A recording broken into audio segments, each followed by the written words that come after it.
smile. Simon Brooke hired a cleaner and soon learned who was boss. When I first took on a cleaner, I thought that I'd finally made it into the world of the rich and famous. A life of relaxation and luxury lay before me as I practiced over-the-shoulder requests for tasks to be completed. As I went off to my health club, Mr. Muscle and I would be strangers from now on. Anyone who wants to know what it is like to have staff might want to see a play entitled The Servant. It tells of the power struggle between an obsequious but manipulative domestic and a weak, insecure master. I will not be among the audience. The whole thing is a little too painfully close to home. From the very start, my relationship with my cleaner did not work out quite as I had planned. My first applicant, who was a very stern Polish woman in her late 50s, interviewed me rather than the other way around. In the end, after some consideration, she declared that yes, she would be happy to clean for me. She ran her finger theatrically over a radiator and grimaced at her blackened digit, then announced what she would charge me and demanded her own key and told me when she would visit to start cleaning. Gradually, it dawned on me that Mrs. K, as I shall call her, was not a cleaner, but a cleaning lady. And she was fully aware that people like herself were rare and could pick and choose just who they would work for. My next challenge came with the choice of cleaning materials.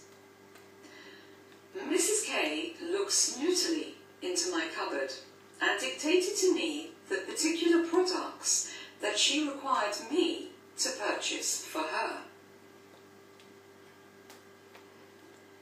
Perhaps I am too humble to employ staff, for I just cannot give orders, and if I could, then perhaps my cleaning lady would have accepted her role accordingly. I did try to leave her notes that were neatly handwritten, suggesting some little tasks that I would be very grateful for her to undertake should she have enough time.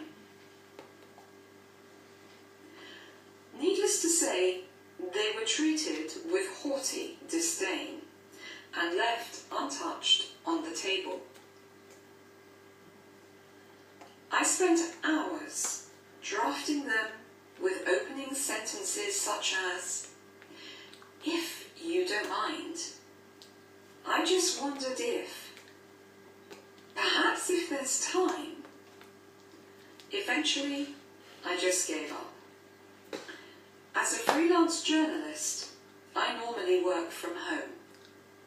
However, I felt that I simply couldn't be there when she was in residence.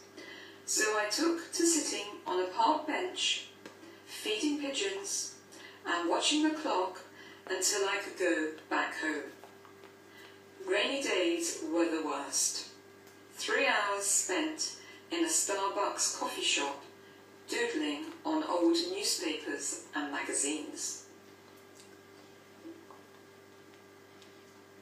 My fear of her critical eye became so great so that I began to prepare the flat for her arrival.